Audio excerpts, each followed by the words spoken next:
मैंने जो आर्मी के अंदर देखा, मैं पिछले 10 साल से संघर्ष कर रहा हूँ। इतना बुरा हाल है कि मैं प्योरली कह रहा हूँ कि जंगल राज हमारी आर्मी के अंदर है। और अगर किसी देश की सेना में जंगल राज होगा ना, इस बात को आप हल्के में लेते होंगे। बहुत से लोग कि यार साहब कैसे बोला, कोई छोटी मोटी हैपनिंग हो गई है तो बोलते जा रहा है जंगल राज है, कानून नहीं है। ऐसे नहीं बोल रहा हूँ। मैं एक बहुत रिस्पॉन्सिबल सोल्जर हूँ इंडियन आर्मी का, जूनियर कमीशन ऑफिसर, राष्ट्रपति रैंक बोला जाता है। और मैं जिम्मेवारी से कह रहा हूँ, जो बात कह रहा हूँ वो 100% पूर्ण करूँगा, नहीं तो मैं बड़ी से बड़ी सज़ा भुगतने के लिए तैयार हूँ। मैं खुद बोलता हूँ कि मुझे डबल सज़ा मिले। इतना बुरा हाल हमारी सेना में है। अंग्रेज़ों के कानून, अंग्रेज़ों के तरीके से, दादागिरी से, तानाशाही से कुछ अधिकारी जवानों को रौंदते हैं, कुचलते हैं। जो उनके अगेंस्ट में अपने अधिकार के लिए या उनकी चोरी गद्दारी के अगेंस्ट में कुछ बोलने की हिम्मत कर देगा, उसे मार देते हैं, मरवाने की साजिशें करते हैं, उसे झूठा एक्सीडेंटल मजबूरी में। लेकिन और आम आदमी जो नागरिक है, जिसका वो बेटा या जिस परिवार का हिस्सा है, वो वहाँ पर जाके किसी प्रकार की भी कोई सवाल नहीं उठा पाते। यार फौज का मैटर है, ये है वो है, कुछ नहीं चलती। और अगर कोई भी सरकारी अधिकारी को क्या बोला जाता है, यानी कोई भी, चाहे अधिकारी हो चाहे सर्वेंट, पब्लिक सर्वेंट बोला जाता है ना। क्यों बोला जाता है? क्योंकि पब्लिक मनी के पैसे से उसे सैलरी मिलती है, सुख सुविधाएं मिलती हैं। उसका ड्यूटी है कि वो पब्लिक को सर्व करे, जो उसे शपथ दिलाई गई है, जो उसे ड्यूटी बताई गई है। और हमारे यहाँ क्या होता है, उसको राजा मान लिया जाता है, अफसर है वो, इतना बड़ा ब्रिगेडियर है, कर्नल है, जनरल है। नहीं, वो हर स्टेप पे वो एक पब्लिक सर्वेंट है, उसे देश को सर्व करना है, उसकी ड्यूटी है, वो तनख्वाह ले रहा है। हमारे यहाँ उसको राजा मान लिया जाता है। बहुत से मेरे रिटायर भाई अभी जैसे मेरे साथ देने में, मेरे जो मैं बातें बता रहा हूँ उस पर कमेंट करने में डर रहे हैं। मुझसे फ़ोन करने में डर लगने लग गया बहुत से लोगों को। जो बंदे दमखम वाले हैं वो फ़ोन भी करते हैं, मेरे को डॉक्यूमेंट भी प्रोवाइड किया, और आज भी बोलते हैं कि हर मुख्य जगह पर खड़े तैयार हैं सच्चाई के लिए। बहुत से लोग डरते हैं, अरे हमारी पेंशन बंद हो जाएगी, पंगा हो जाएगा। जैसे उन्हें भीख में पेंशन मिल रही है, जैसे उन्हें भीख में तनख्वाह मिल रही है। जब ये मानसिकता मेरे देश के लोगों की दूर नहीं होगी, उन्हें पता ही नहीं चलेगा कि मेरा हक क्या है, मेरे अधिकार क्या है, मेरी ड्यूटी क्या है। सेना में गया हूँ तो बस अपने बच्चे पालने के लिए, इतनी सोच रही। आप सेना में बच्चे पालने नहीं गए, न आप तनख्वाह लेने गए, न आपने भारत सरकार से पूछा कि आप मुझे कितनी तनख्वाह देंगे, आप मुझे ये देंगे तो मैं सेना में आऊँगा। ऐसा नहीं ना, कंपनी में जाते आप कॉन्ट्रैक्ट पहले साइन होते, सेना में जाते अपने देश की सुरक्षा के लिए, मर मिटने के जज्बे से। आप सभी उससे गए हैं, आपको तनख्वाह किसी यूनिट ने, किसी रेजिमेंट ने, किसी सेना ने नहीं दी है। आपको तनख्वाह भारत सरकार ने पब्लिक मनी से दी है, और वो पब्लिक मनी देश के लोगों से इकट्ठा करके दिया गया है। जैसे बोलते हैं आपने वहाँ का नमक खाया, आपने वहाँ का नमक खाया। अरे सेना में कौन सी नमक की फैक्ट्री है? सेना अध्यक्ष भारत सरकार से पब्लिक मनी से तनख्वाह लेता है, सेना का हर यूनिट का कमांडिंग ऑफिसर पब्लिक मनी से तनख्वाह लेता है, सुख सुविधाएं लेता है। जवानों को ऐसे दबाने के लिए उन्हें डराया जाता है, अरे आपने इस यूनिट का नमक खाया है, आप चुप रहिए, आप यूनिट का कोई चीज़ बोलेंगे तो बेइज्जती हो जाएगी। अरे बेइज्जती क्या, वो उस पलटन के लिए बहुत अच्छा है। बहुत से कई लोग मेरे को बोलते हैं यूनिट का नाम बदनाम आप कर रहे। मैं यूनिट के झंडे गाड़ने का काम कर रहा हूँ, फाइटिंग फर्स्ट का मैं जवान हूँ। उस यूनिट को याद किया जाएगा कि उस यूनिट में झुकने वाले जवान नहीं होते, कि मैं गद्दार कर्नल अमित बिष्ट को किसी भी हालत में छोड़ नहीं सकता हूँ, क्योंकि उसने देश के साथ गद्दारी की। उसने 20 ड्यूटी पर तैनात मेरी यूनिट के जवानों को ज़बरदस्ती बॉर्डर ड्यूटी से हटाया, और गद्दार ने प्रेजेंट वहीं दिखाया, वो भेज दिए कहीं और मैंने जब विरोध किया मुझे वहाँ से हटा दिया, और 2 साल तक मुझे बॉर्डर पर ही तैनात दिखा रहा है। और मुझे जब मैं इसकी पोल पट्टी खोलने के लिए डिफेंस मिनिस्टर, सेना अध्यक्ष और हर जगह लेटर लिख के जब वो कर दिया तो आखिर मुझे मिलिट्री हॉस्पिटल में बंद करवा दिया कि ये पागल हो गया है। और मैं जब भी मेरे साथियों की फाइटिंग फर्स्ट के मेरे साथियों की वजह से मैं निकलने में कामयाब हुआ, जान बचाने में कामयाब होकर मैं अभी इनके ड्रेस, इनके फ़ोटो, इनके काले कारनामे, इनकी गद्दारी की सारी पोल खोल रहा हूँ। तो अभी कई लोग मेरी यूनिट के जो बुज़दिल टाइप के, जो नकारा, जो मौका परस्त लोग हैं, वो डर गए। वो नाता तोड़ने की कोशिश किया, कई ने तोड़ा, कई तो उसके फेवर में ही बोलने लगे। और मुझे क्या बोले, आप पेंशन लो, आपको तनख्वाह मिल, आप पेंशन मिल रही है, ये भी बंद हो जाएगी। अरे चापलूसो, मैं पेंशन बंद कराने के लिए तो संघर्ष कर रहा हूँ।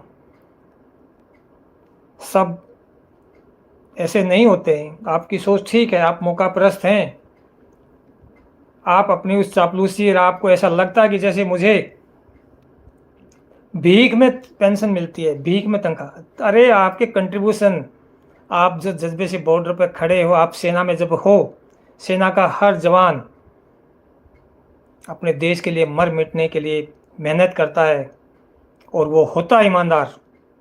कुछ गद्दारों ने उन सैनिकों को सैलरी, कोई बेचारा बीमार हो जाएगा, किसी को इंजरी होगी, कुछ होगी, हॉस्पिटल चला जाएगा, जैसे उसके बाप के घर से उसको डॉक्टर ट्रीटमेंट दे रहा है, उसे ट्रीटमेंट मिलना, उसे उसको जो चाहे उसके रिकॉर्ड ख़राब करवा दें।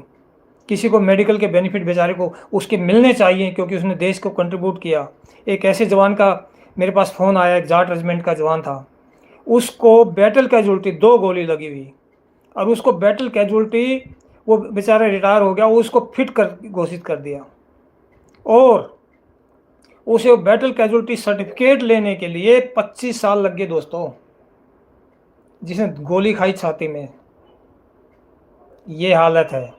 जो गद्दारों से भिड़ेगा उसे बोलते हैं कि तनख्वाह तो हमारी मेहरबानी से, आपको कोई भी बेनिफिट हमारी मेहरबानी से, नहीं तो आपको ये अलाउंस नहीं मिलेगा, वो नहीं मिलेगा, फलानी ढकन। और वो खुद, उनका पेट उनकी तनख्वाह से नहीं भरता। जवानों के पर्सनल अलाउंस तक की चोरी। जिस देश से सुरक्षा करनी थी उसके एजेंट से मिलके 20 सैनिकों को बॉर्डर ड्यूटी पे तैनात हटाकर और वहाँ से इतनी कालाबाजारी, अरबों की दौलत लूटी। मेरे commanding officer colonel Amit Bisht ने IC number 58008X, colonel Amit Bisht first mark commanding officer था। और मैंने उसको जब घसीटा और बोला कि चल ब्रिगेड कमांडर के पास, तेरी पोल पट्टी खोलता हूँ, तो अगले ही दिन मुझे ज़बरदस्ती 2-3 चमचों से सामान उठवा के जम्मू चलवा दिया स्पेशल व्हीकल में। फिर वापस आया, फिर जम्मू में ही रोक के दूसरी जगह का मूवमेंट आर्डर इशू कर दिया। आप समझते हैं। और मुझे मरवाने की कई बार कोशिशें की, साजिशें हुई, लेकिन जिसके साथ भगवान होता है और आप जैसे साथी लोग जो इतने दिल से दुआएं देते हैं, साथ दे रहे हैं, उस वजह से आज इन गद्दारों से, इन चोरों से डट के फाइट कर रहा हूँ। और ये मुझे कभी भी रास्ते से हटाने की कोशिश कर सकते हैं, कुछ भी, मुझे मंजूर है। सब जाएंगे इस देश से, इस दुनिया से, सबका एक घड़ी चल रहा है, कोई यहाँ पर परमानेंट रहने नहीं आया। लेकिन बुज़दिलों जैसे, मौका प्रस्तों जैसे, मेरे को बहुत से ऐसे कमेंट आते हैं ना, उनके नाम लेते हुए मैं समझता हूँ टाइम की बर्बादी हो जाएगी। ऐसे ऐसे निकम्मे लोग, आप पेंशन ले लो नहीं तो बंद हो जाएगी, जेल में डाल देंगे, ज़्यादा मत बनो। आपको पता नहीं अफसर हो तो राजा होता है। आपने नमक खाया है यूनिट का, अरे नमक खाया है मैंने भारत के देश के लोगों का, जिनके टैक्स मनी से, पैसे से हमें तनख्वाह मिली। सेना में कोई नमक फैक्ट्री नहीं है, कोई अपने बाप के घर से तनख्वाह नहीं देता सोल्जर्स को। इनकी ड्यूटी है वो डॉक्यूमेंट साइन करना जिसे वो दिया गया है। वो भी पब्लिक सर्वेंट है, छोटा जवान सिपाही जूनियर अग्निवीर वो भी पब्लिक सर्वेंट है, वो भी एज ए सोल्जर है। जनरल साहब भी एज ए सोल्जर है इंडिया का, उसके अलावा कुछ नहीं है। जनरल साहब को बड़ी रिस्पॉन्सिबिलिटी है, बड़ी तनख्वाह है, बड़ी सुविधाएं हैं, और कुछ नहीं है। उसे कानून तोड़ने का कोई हक नहीं है, सिपाही को कानून तोड़ने का कोई हक नहीं है। देश में संविधान है, इंडियन आर्मी में आर्मी एक्ट है और उसके ऊपर संविधान है, उसके अकॉर्डिंग काम। माना वो ह्यूमन राइट्स हैं, आर्मी एक्ट, सब कुछ है। आपकी सारी फंडामेंटल ड्यूटी और राइट्स दोनों चीज़ें हैं।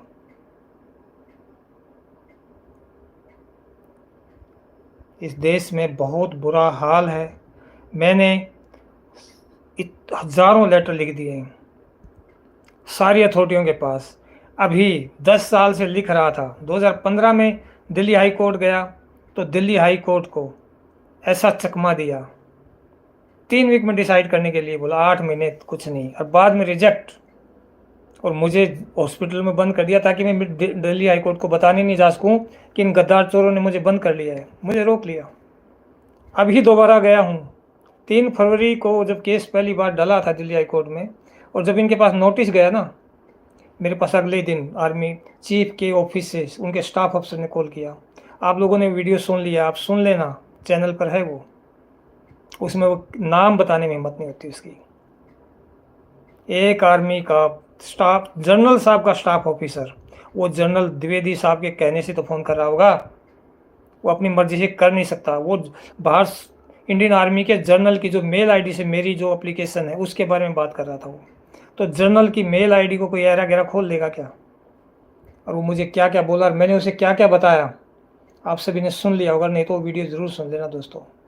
और जब फिर बाद में वो बोलता है कि हम आप पे कार्रवाई करने वाले हैं, आपकी जो भी एप्लीकेशन है वो गद्दार पर हम एक्शन करेंगे, जो भी उसने चोरी करी है सब कुछ करेंगे, हम आपसे बात कर लेंगे। लेकिन जब मैं फिर दोबारा 2 दिन बाद कॉल करता हूँ कि आप बता दीजिए कितना समय लगेगा, क्या प्रोग्रेस है, तो पलटी मार देता है, बोला नहीं नहीं हमने कोई आपको आश्वासन नहीं दिया, और आप कोर्ट गए हुए तो कोर्ट ही करेगा। तो वो जब कॉल किस लिए किया था? जब कॉल इसलिए किया था कि दिल्ली हाई कोर्ट में जब मैं अपनी पक्ष रखने जाऊंगा, क्योंकि मैंने वकील तो कोई लिया नहीं, मैंने खुद अपनी बात रखनी है, तो मैं इनकी ज़्यादा पोल पट्टी नहीं खोलूँ, थोड़ा शांत रहूँ, क्योंकि बोला हम कार्रवाई कर ही रहे हैं। और जैसे इनको पता चला कि अभी इतनी कार्रवाई नहीं, पलटी मार दिया। ये जुबान है और ये इनकी हिम्मत है। एक नायब सूबेदार के आगे एक ब्रिगेडियर सेना अध्यक्ष का स्टाफ अफसर अपना नाम बताने की हिम्मत नहीं जुटा पा रहा, और मैं उसको क्या क्या बोलता हूँ कि आप गद्दार के साथ में खड़े हो गए हो, आप अपना नाम नहीं बता रहे हो, आप जवानों को तो शिक्षा देते हो सेना में, पहले अगले का नाम पूछो, फिर अपना नाम बताओ, फिर आगे का वार्तालाप शुरू करो। एक एक कॉमन मैनर्स हैं, किसी से जब फ़ोन आता है आप फ़ोन करते हैं, आप अपना इंट्रो खुद बताते हैं कि मैं फलाना सिंह बोल रहा हूँ, आप कौन बोल रहे हैं, आपसे बात करनी थी। और वो एज ए अथॉरिटी, इतने बड़ी सेना की अथॉरिटी, एक फाइनल अथॉरिटी, वहाँ से फ़ोन करा और वो अपना नाम बताने की हिम्मत नहीं जुटा रहा। क्योंकि दोस्तों झूठ को पैर नहीं होते, और ये इनके दिल में ईमानदारी नहीं है।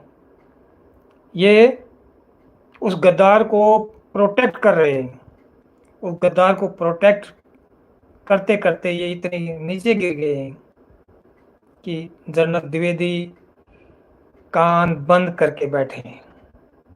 बड़े बड़े सोशल मीडिया पर ईमानदारी की बात करते हैं, बोलते हैं नाम नमक और निशान के लिए ईमानदारी से सेना में तनख्वाह के लिए मत आओ। अरे कुछ जनरल साहब, तनख्वाह के लिए हम नहीं। आप एक वीडियो में बोलते हो कि मैं तो रिटायर होके ऐसे एक कैफ़े की दुकान खोलूँगा और वहाँ पर ऐसी बुकें होंगी। मैं, आप अभी सर्विंग हो, आपके पास मैंने हज़ारों कंप्लेंट भेजी हैं।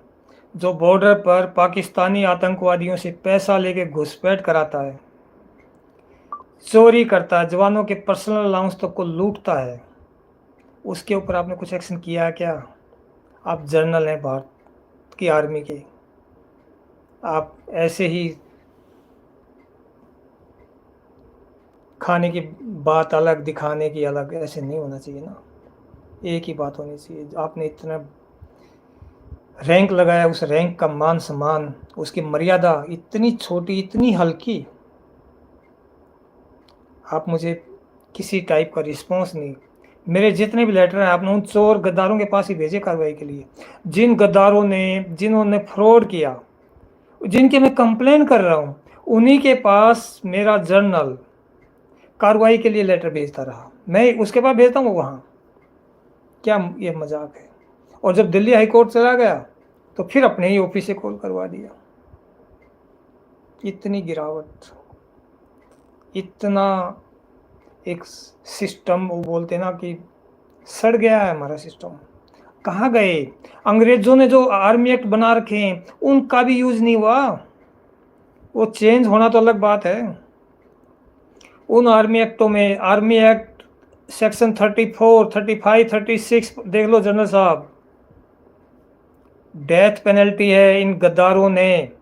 गद्दार कर्नल अमित बिष्ट और उसके साथ मिले हुए ब्रिगेड कमांडर और deputy GOC brigadier Satendra Singh, उनको मैंने सब कुछ बताया था आपकी इस कर्नल की गद्दारी का,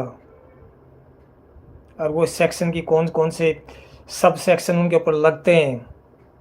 फ्लासीफाइंग official document and false declaration, पढ़ लो, देख लो, आपको सब कुछ पता है।